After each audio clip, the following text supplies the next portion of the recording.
De retour en direct sur le plateau TV de Polytech Horizon pour parler de la filière du génie écologique. Le génie écologique, une filière en plein essor. Eh bien, sachez que dans le cadre d'une démarche globale dédiée aux filières vertes, le MEDE met actuellement en œuvre un plan d'action visant à favoriser le développement des entreprises qui font partie de cette filière du génie écologique. Et avec ses partenaires Auré et le Crédit Coopératif, eh bien, le ministère s'apprête à publier un annuaire des entreprises qui évoluent dans ce secteur, cette filière du génie écologique. J'ai à mes côtés Patricia Savin, qui est la présidente d'Auré, qu'on a reçue ce matin et qu'on reçoit avec beaucoup de plaisir. Il y a également Virginie Dumoulin, qui est à la direction de l'eau et de la biodiversité au ministère de l'écologie. Jean-Michel Ouinou, qui est président, non pas président, mais responsable de marché environnement énergie renouvelable à la direction des entreprises du Crédit Coopératif, qui est donc un des partenaires du MEDE. Et puis Patrice Valentin, qui est le président de l'Union professionnelle du génie écologique. Mesdames, messieurs, bonsoir, bienvenue. Une question d'abord à Virginie Dumoulin. Sur l'intérêt que le ministère et que les pouvoirs publics portent à la filière génie écologique. L'intérêt, c'est un grand mot. Donc en fait, la filière en tant que telle va nous permettre, va permettre à la France plutôt, de répondre à un certain nombre de besoins qui sont identifiés aujourd'hui. Nous avons de plus en plus, pour la prise en compte de la biodiversité, le besoin d'entreprises qui soient capables d'analyser l'état de la biodiversité, de prévoir sa dégradation ou son évolution, d'accompagner les changements, que ce soit dans le cadre de la mise en place de grands projets d'infrastructure ou d'aménagement urbain, ou alors pour répondre à des pollutions qui ont provoqué une dégradation de la biodiversité, et ensuite d'assurer le suivi de la remise en place de la biodiversité. Et pour faire toute cette démarche, il nous faut réellement pouvoir nous appuyer sur des entreprises qui ont une connaissance des milieux et une capacité d'ingénierie aussi pour analyser ces milieux et être en capacité de suivre les marchés et également d'effectuer des travaux pour la réhabilitation ou l'aménagement des zones. Et donc tous ces enjeux sont très très importants pour que l'on soit en mesure de respecter les conventions internationales auxquelles la France a souscrit pour la préservation de la biodiversité et réduire les pertes de biodiversité. Alors dans ce contexte-là, forcément, le ministère est obligé, quelque part, d'accompagner ce secteur en plein développement et de l'aider à se développer, se structurer et se faire connaître pour que cette branche d'activité soit reconnue et utilisée par les maîtres d'ouvrage qui vont en avoir besoin de plus en plus. D'où la mise en place du plan d'action dont vous avez parlé tout à l'heure. Patrice Valentin, vous êtes le président de l'Union professionnelle du génie écologique. Ça représente combien, alors sauf si vous avez le chiffre en tête, mais combien d'entreprises et quelle typologie d'entreprises? Sont des petites entreprises, des grandes entreprises? Alors là, je ne vais pas parler du génie écologique, parce que l'annuaire va sortir prochainement. Je parlerai juste de l'association. On est une petite association. On est une trentaine d'entreprises. C'est relatif en ce qui concerne la taille. Ça va de 50-60 pour les plus gros à 2 ou 3 pour les plus petits. Des bureaux d'études, entreprises de travaux, des entreprises qui travaillent à la fois sur le milieu terrestre ou le milieu marin, sur le milieu montagnard, dans tout type de milieu, qui effectuent à la fois des études mais aussi des travaux, qui travaillent sur les modèles agricoles, qui travaillent sur l'observation avec un avion par exemple, qui peut survoler et donner des informations aux opérateurs de génie écologique. Pour l'instant, l'association est jeune, donc soutenue par le ministère, et donc elle émerge petit à petit, lentement, parce que comme les écosystèmes, la résilience se fait aussi dans la lenteur, quoi. Donc après, combien y a-t-il d'entreprises de génie écologique en France? C'est des questions qu'on se pose en ce moment, qu'on est en train effectivement d'établir. Nous sommes un petit peu un embryon pour le déplacement de la filière. Tout type d'activité, tout type d'entreprise, mais avec par contre un point commun, c'est d'avoir la certitude que le génie écologique, c'est vraiment l'avenir aussi des modèles économiques, parce qu'en travaillant sur le vivant, on travaille aussi sur la pérennité de nos sociétés, quoi. Alors Auré est également partenaire du MEDE pour non seulement soutenir cette démarche, mais aussi publier cet annuaire. Patricia Savin, quelques mots d'abord d'Auré, on en a parlé ce matin, et puis le sens effectivement de votre soutien et de votre accompagnement. Alors Auré est une association qui existe depuis 20 ans, multi-acteurs, entreprises, collectivités locales. On travaille sur biodiversité, économie circulaire, RSE et affichage. Biodiversité économie, nous menons des travaux depuis 2005 afin de sensibiliser l'ensemble des acteurs sur le besoin d'intégrer dans leur stratégie les impacts sur la biodiversité. Donc bien évidemment, les entreprises de génie écologique sont les premières concernées pour, le cas échéant, comme vous le disiez à l'instant, accompagner les mesures nécessaires sur le terrain. Donc il y a une logique tout à fait cohérente, et c'est dans l'ADN d'Oré, s'intéresser à la biodiversité, à l'économie et donc au génie écologique. La biodiversité en tant qu'activité économique, c'est un sujet qui est relativement, entre guillemets, nouveau. On en parle depuis 3-4 ans, je me souviens ici même, le sujet avait émergé. Comment se positionnent les entreprises? Vous pouvez répondre tous les deux. Comment se positionnent-elles? Qu'est-ce qui fait qu'elles viennent comme ça sur ces marchés qui ne sont pas forcément encore des marchés porteurs, mais des marchés d'avenir? Vous avez 3 types d'attitudes. Il y en a une, c'est sous la contrainte, puisque effectivement la réglementation, les réglementations internationales, etc. Donc on coche les cases. La deuxième, ça peut être l'opportunisme en termes de communication, mais finalement qui n'est pas forcément porteur, c'est que ça plaît à des clients, donc on le fait. La troisième, qui est vraiment celle de l'avenir, c'est qu'on a quand même des gens qui sont visionnaires dans les entreprises, qui savent bien que le modèle va changer, que les 30 glorieuses, c'est fini. C'est pas un scoop, hein, je pense, que ce qu'il y a derrière sera les 100 glorieuses de la vie, et qu'en restant compatible avec les écosystèmes, on va trouver de nouveaux systèmes. Et là, on a vraiment des entreprises qui se projettent et qui savent que la valeur, ce sera la compatibilité entre l'économie et l'écologie. Et c'est cela sur lequel on mise le plus. On ne rejette pas les autres, mais disons que le potentiel de développement se trouve ici, et c'est là que moi je vois de véritables leviers de croissance et de valeur pour les entreprises. Jean-Michel Houinou, vous représentez la direction des entreprises du crédit coopératif. Alors on connaît bien le rôle du crédit coopératif auprès des collectivités locales, d'où j'imagine votre engagement dans cette démarche, parce que on peut le rappeler, la biodiversité, le génie écologique n'appartient à personne finalement, et il est du devoir de chacun, et surtout des élus, de ceux qui président à la vie de leur territoire, de prendre en main effectivement cette question. Donc c'est pour, j'imagine, accompagner aussi tous les donneurs d'ordre que vous êtes engagés dans cette démarche. Alors, la question de l'écologie, de la biodiversité, et par extension du génie écologique sont des questions qui sont impactantes quels que soient les territoires. Donc comme on est une banque coopérative présente sur l'ensemble des territoires en métropole, donc notre métier de banquier nous amène naturellement à nous intéresser aux entreprises et organisations qui travaillent dans l'aménagement des territoires. Voilà. Donc à partir du moment où nous avons, décidé d'avoir une stratégie très claire sur l'accompagnement des entreprises petites, moyennes et des organisations d'intérêt général, des collectivités par exemple, ou des structures associatives qui travaillent et qui font la promotion des activités liées au génie écologique, notre métier c'est de les accompagner au quotidien. Et il y a des business models stables dans ce domaine d'activité? Peut-être pas encore? Si, parce que en fait, les métiers du génie écologique, c'est des métiers qui sont très anciens. Le métier de forestier, c'est un métier ancien. Le métier d'aménageur de berges sur des voies navigables, c'est un métier ancien. Donc c'est simplement une étiquette génie écologique qu'on a pu mettre derrière cela, mais ce sont des métiers qui sont déjà connus. La nouveauté, c'est l'articulation de ces métiers. Oui, ce sont des métiers, pardonnez-moi de vous couper, mais ce sont des métiers qui ont aussi connu des crises profondes. Justement parce qu'à ce moment-là, on ne s'est pas forcément occupé de la biodiversité et du milieu naturel. La préoccupation n'était pas là. Là, on y revient. Ouais. On y revient. Donc, les entreprises se structurent. C'est d'ailleurs l'exemple même de l'Union des professionnels du génie écologique que préside Patrice Valentin. Donc, c'est une solution pour structurer les entreprises.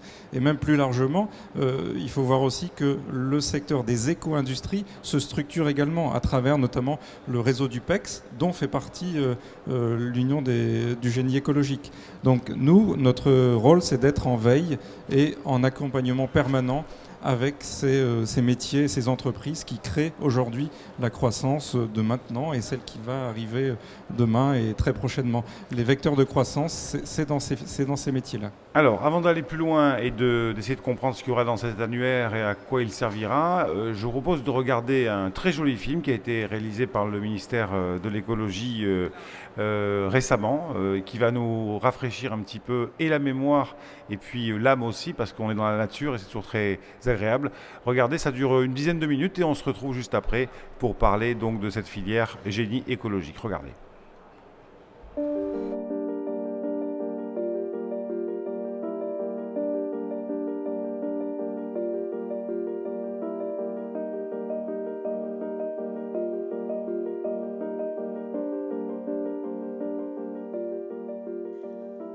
Entretenir des espaces naturels, restaurer la biodiversité, étudier la faune et la flore, compenser les effets néfastes de l'homme sur l'environnement, telles sont les activités d'une filière en plein devenir, le génie écologique.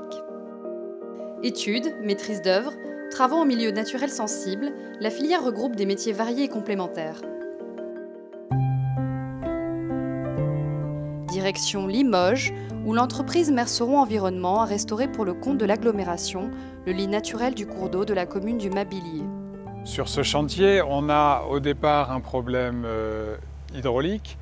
On avait donc une rivière qui était busée sur 150 mètres, dont on ne sait plus d'ailleurs trop pourquoi. Ça avait servi de lieu de décharge, ensuite la forêt avait pris la place. On n'apprend pas ça simplement par des codes de niveau hydraulique en disant on refait couler le fleuve. Il faut comprendre comment fonctionnait la forêt pour qu'elle puisse s'exprimer sur les côtés. Il faut comprendre comment le sédiment et la vie au fond de l'eau va pouvoir s'exprimer et comment, en cassant le flux, on permet la sédimentation, on permet aux mollusques, etc. de s'implanter. Il faut comprendre quelle typologie d'arbre va pouvoir apporter des solutions qui permettent à la fois de maintenir la berge, donc des solutions mécaniques, mais qui vont avoir un intérêt pour faire le lien entre l'eau, le sol, les plantes et donc permettre un micro-corridor écologique. Donc c'est vraiment l'ensemble de ces compétences que l'on exerce. Le secteur de la restauration des cours d'eau en particulier connaît un développement assez important, et pas seulement dans notre région, un petit peu partout dans le pays. Et c'est notamment dû à l'impulsion de l'Union européenne et à la directive cadre sur l'eau qui impose aux États membres de l'Union un bon état écologique des rivières à l'horizon 2015 ou 2021 selon la situation des cours d'eau. Et donc sur Limoges Métropole, nous investissons de manière extrêmement importante dans la restauration de nos rivières. Nous investissons en moyenne 200 000 € par an sur ce genre de chantier. Le génie écologique, c'est quoi finalement? C'est l'ingénierie au service de la renaturation des milieux, des écosystèmes ou au service d'aménagement pour en diminuer l'impact. Donc Merceron Environnement, notre métier, c'est ça. Et notre originalité était de réunir différents métiers existants, ceux du paysage, de la foresterie, de l'écologie, des eaux et forêts, pour faire travailler ensemble des gens qui ont des savoir-faire précieux. Et là, typiquement sur un chantier comme ça, le TP pourrait se dire bon, c'est un simple travail de terrassement, l'hydrologue pourrait se dire c'est un simple travail de reméandrage. Si on veut donner du sens, il faut être capable de penser global, de penser l'ensemble des choses, donc d'avoir les compétences TP, d'avoir les compétences hydrologiques, d'avoir les compétences écosystémiques et pour faire fonctionner ça après et rendre le fonctionnement de la rivière normal, le plus naturel possible. Alors le milieu est en phase d'évolution, donc on lui a redonné un profil, on l'a découvert, on lui a redonné des berges, des dimensions qui sont identiques à celles observées en aval, une sinuosité avec des zones d'écoulement différenciées. On a apporté des substrats de fond qu'on observe naturellement. On va prochainement réintroduire de la végétation de berges rivulaires. Et le milieu va évoluer vers un état d'équilibre et il n'y a plus qu'à le surveiller maintenant. On attend que la vie revienne progressivement.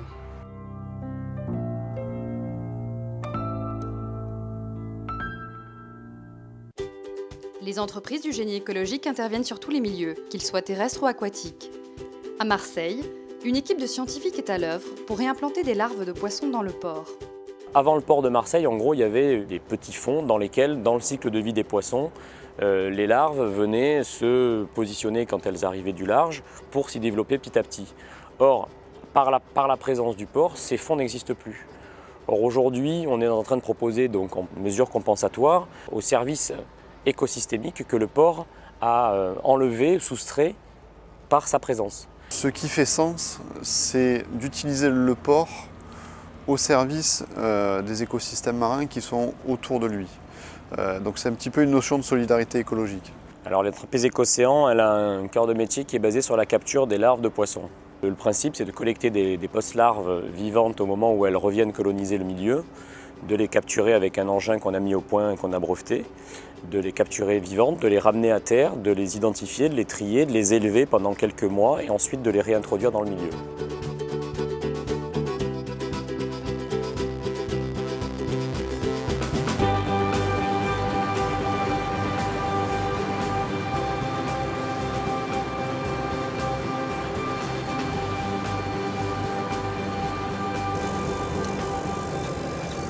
Il y a 2 castagnols et là c'est bizarre, je connais pas ça. Je pense que c'est une rascasse. C'est une rascasse, hein? Ouais. Ah ouais. Nous récoltons les larves de la matinée que nous ramènerons dans la nurserie.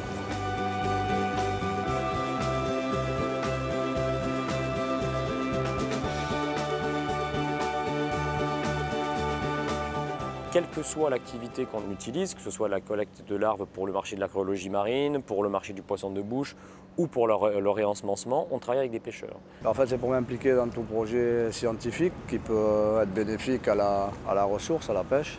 Les jeunes marins que j'ai à bord, ça les implique un petit peu plus. Moi, peut-être pas, enfin, je suis impliqué, mais c'est peut-être plus mon futur, mais pour eux qui sont jeunes, oui, c'est réellement leur futur et ils commencent à le comprendre, ils commencent à respecter un peu plus la mer, à s'intéresser, à savoir le pourquoi, à savoir le comment, qu'est-ce qui se passe, pourquoi on a des problèmes.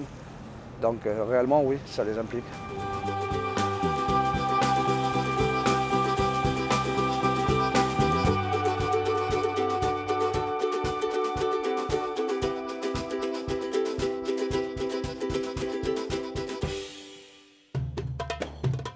Des Alpes jusqu'au territoire d'outre-mer, en passant par le bassin méditerranéen, les entreprises françaises du génie écologique développent un savoir-faire unique. La réhabilitation de sites industriels, par exemple, entre aussi dans leurs compétences. Ainsi, à Sheka, au Liban, des travaux de préservation de la biodiversité ont été menés autour de la cimenterie nationale par l'entreprise Ecomed. Ecomed est un bureau d'études et de conseil en environnement naturel, spécialisé dans l'expertise écologique et dans l'intégration écologique de projets, aussi bien de conservation, d'aménagement ou d'exploitation. Nous sommes une équipe de 50 biologistes, un peu plus de 50, basés à Marseille et à Montpellier, qui intervenons pour le compte d'industriels, de collectivités, d'organismes publics divers, tout autour du bassin méditerranéen, dans le sud de la France, et nous intervenons jusque dans le Moyen-Orient.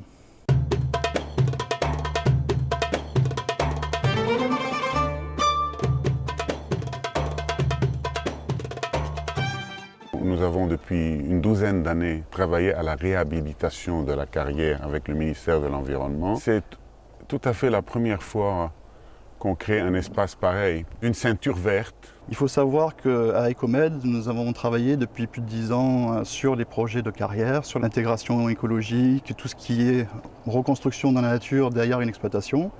Et c'est logiquement qu'on a choisi d'intervenir sur le secteur carrier au Liban. C'est le premier d'ailleurs qui s'est soucié de cette question d'intégration écologique et qui nous a sollicité directement. Nous avions donc le cadre tel qu'exposé par la cimenterie, avec un territoire, avec une envie de Greenbelt qui fait le tour de l'exploitation, un terrain à disposition. Après avoir fait, on va dire, un diagnostic écologique, une empreinte de ce qui existe aujourd'hui, on a identifié autour de la cimenterie qu'il y avait quand même un bassin de vie de fonctionnalité écologique encore très fonctionnel. Donc il ne fallait pas positionner le projet de Greenbelt en venant racler et planter n'importe où. Donc on a identifié des zones de conservation qu'il fallait absolument garder pour gagner une fonctionnalité et des zones où on pouvait implanter un projet, mais pas n'importe lequel. Mettre des essences utilisées par les populations méditerranéennes, le caroubier, l'olivier, le figuier, etc. Donc c'était vraiment quelque chose qui était réfléchi à la fois pour la population, mais aussi pour le futur de cette exploitation. Parce qu'aujourd'hui, il y a une exploitation. Dans 10, 20, 30 ans, est-ce qu'il y aura encore une exploitation? Comment est-ce que la nature va peut-être reprendre ses droits sur cet endroit-là? Il faut apprendre à mettre les bonnes accroches dès le début pour éviter, on va dire, des barrières à une organisation naturelle. C'est effectivement la première fois qu'on réfléchit, qu'on travaille avec une entreprise française parce que l'objectif est un peu plus poussé là. Il est de créer un lieu où il y a davantage même de biodiversité qu'il y en a actuellement. D'où le point d'eau et l'espoir que il y ait encore plus de vie concentrée dans le lieu qu'on est en train d'arranger ici. Donc c'est vraiment la première fois, mais c'est peut-être pas la dernière.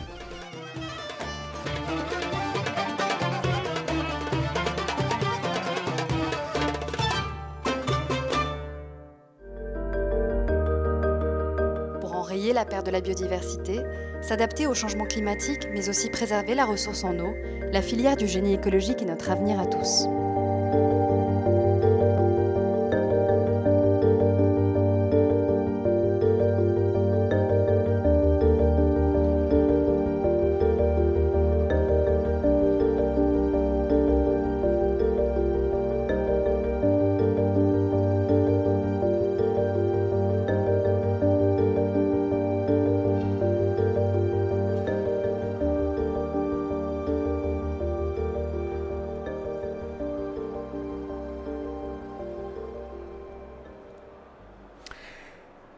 De Limoges à Beyrouth, en passant par Marseille, on le voit, le terrain de jeu des entreprises de la filière génie écologique n'est pas circonscrit au seul territoire métropolitain. Et donc, effectivement, on va revenir... alors, ça fait du bien, parce que dans ces agglomérats d'acier et de béton, avec le ciel gris sur la tête, on a un peu respiré. En fin de journée, c'est pas mal. On va revenir sur cet annuaire. Alors, qui veut peut-être, effectivement, Virginie Dumoulin, nous dire quelques mots sur... ce qu'il va contenir. Une question déjà, est-ce que les entreprises situées en Outre-mer, sur les dom-toms, seront recensées dans l'annuaire? Les entreprises qui souhaitent être représentées dans l'annuaire le seront. Oui, puisqu'il y a une adresse, annuaire@développement-durable.gouv.fr. Et d'ailleurs, de ce point de vue-là, je tiens à préciser, on est en train de faire une première édition de l'annuaire qui sera disponible début janvier, enfin mi-janvier. Il est évident que c'est une première édition, donc elle ne sera pas exhaustive. Ce n'est pas notre objectif, on n'y arrivera pas en une seule année. Il est évident aussi que toutes les entreprises qui souhaiteront y figurer, à partir du moment où elles respectent évidemment un certain nombre de critères et donc qu'elles sont en capacité de s'inscrire dans un annuaire du génie écologique, pourront y figurer. Il y aura des actualisations annuelles qui nous permettront de petit à petit intégrer, je l'espère un jour, l'ensemble des entreprises du génie écologique. Donc c'est évidemment une première édition qui ne sera pas complète, mais qui est un premier pas pour recenser les entreprises et mettre à la disposition des maîtres d'ouvrage un outil qui leur permette de trouver les entreprises qui correspondent à leurs besoins. Patrice Valentin, quel type d'entreprise, on l'a un peu évoqué tout à l'heure, des forestiers, des entreprises qui travaillent sur effectivement la restauration des cours d'eau, on l'a vu dans le film, quel type d'entreprise on va trouver dans cet annuaire? La définition qu'on a fixée avec le ministère d'ailleurs sur le génie écologique, c'est d'assurer la résilience des écosystèmes. Et ça a mis beaucoup de temps pour arriver à ça. C'est large comme définition, oui, la résilience des écosystèmes. Mais si vous voulez, la vraie question, c'est qu'il y a beaucoup d'entreprises qui travaillent sur le vivant. Oui. Les agriculteurs, les forestiers, les paysagistes, etc. Et travailler sur le vivant ou avec le vivant, ce n'est pas être dans le génie écologique. Donc la vraie question qu'on s'est posée, c'est est-ce qu'effectivement l'action de l'entreprise favorise la résilience des écosystèmes, donc son amélioration, de manière systémique, c'est vraiment essentiel. Et il y aura à la fois les entreprises de travaux, les entreprises d'études ou de conseil. Mais je ne peux pas vous donner beaucoup plus d'éléments que ça, parce que ça a été un véritable casse-tête pour sélectionner. Il y a eu je ne sais pas combien de centaines d'entreprises qui ont postulé, certaines qui étaient légitimes, d'autres qui se trompaient simplement sur le terme de génie écologique. Et comme le disait Virginie tout de suite, c'était un premier jet. C'est pour se tester aussi. La filière se structure. Même pour nous, définir le génie écologique, il y a eu 2 ou 3 ans de travail avec le ministère sur un autre domaine, sur le comité de domaine, etc. pour le travailler. On est sur une filière en émergence. Il ne faut pas être stressé et ne pas vouloir tous les résultats tout de suite. Donc on va trouver des gens qui peuvent agir pour les maîtres d'ouvrage sur les écosystèmes, assurer le bon état, les fonctionnalités, les inventaires, l'état initial, la connaissance, la remise en état. Et bon, à partir de là, on a fait des choix, quoi. Tout à fait, Patrice décrit ça parfaitement. L'objectif, c'était vraiment d'avoir un premier outil qui soit disponible pour les maîtres d'ouvrage rapidement, puisque les besoins, c'est maintenant. Les maîtres d'ouvrage qui ont besoin d'entreprises du génie écologique, il y en a plein. Ils ne le savent pas forcément, ils vont entreprendre des travaux sur leur commune, par exemple, quand c'est une collectivité ou pour une entreprise, et d'un seul coup, ils vont se retrouver confrontés à un problème lié à la perte de biodiversité, au fameux éviter, réduire, compenser qu'il faut mettre en œuvre, et ils vont être dans l'incapacité de gérer cette problématique et ils vont avoir besoin de recourir à des entreprises qui puissent leur apporter du soutien. Patricia Savin, quel va être parce que c'est un des trois piliers de l'activité Doré, quel va être le rôle Doré pour essayer de booster un petit peu les choses et faire connaître l'annuaire et que les donneurs d'ordre soient au courant qu'il existe effectivement cette nomenclature et ces entreprises? Alors très clairement, le rôle Doré, c'est de participer à enrayer la perte de la biodiversité. Pour cela, nous avons déjà sorti plusieurs guides, dont un récemment en 2013 sur des retours d'expérience d'entreprises qui intègrent leurs impacts sur la biodiversité et qui montrent comment elles participent de cette réflexion pour éviter, réduire, compenser. On travaille ensuite sur une traduction comptable de, j'impacte la biodiversité, mon responsable biodiversité en a conscience, mais il faut que ça remonte au DAF pour qu'il y ait une vraie prise de conscience au sein de l'entreprise. Donc nous, par rapport au génie écologique, très clairement, ça va permettre à nos adhérents, que ce soit entreprises, collectivités locales, soit qui subissent dans le cadre d'un grand projet d'infrastructure. Voilà, elles se trouvent à créer une route, voire, même sans parler de route, simplement un bâtiment, un immeuble, un entrepôt, et puis là, espèce protégée. Eh bien non, vous n'avez pas le droit d'être une espèce protégée. Donc, principe de dérogation, si je déroge et si je suis autorisé à détruire l'espèce protégée, il faut que je compense quelque part, et là, c'est un casse-tête. C'est un casse-tête, comment compenser, où compenser, avec qui compenser intelligemment. Et l'annuaire c'est là, par exemple, que les bureaux d'études en écologie pourront intervenir pour conseiller, pour accompagner. Et c'est là où l'annuaire va être un aide essentielle pour tous ces maîtres d'ouvrage. Oui, ce n'est pas uniquement que sur l'opérationnel. Je voudrais, avec vous, Monsieur Winou, comprendre si le crédit coopératif va servir de relais, parce que vous êtes au contact des collectivités toute l'année, et sur tout le territoire, vous le disiez. Est-ce que vous allez servir de relais aussi pour faire connaître la filière et ses acteurs ? Oui, on va bien sûr servir de relais dans chacun de nos réseaux. Donc sur l'ensemble du territoire, on a à peu près 72 agences qui ont chacun des personnes dédiées aux éco-activités, et elles ont dans leurs préoccupations non pas simplement de proposer des produits et des services bancaires, mais d'abord de comprendre les métiers et les filières dans lesquelles travaillent leurs clients et prospects. Donc à partir de ce moment-là, notre intérêt à nous est de bien connaître, comprendre les métiers, de manière ensuite à trouver les solutions financières et les services qui pourront être adaptés à ces entreprises-là.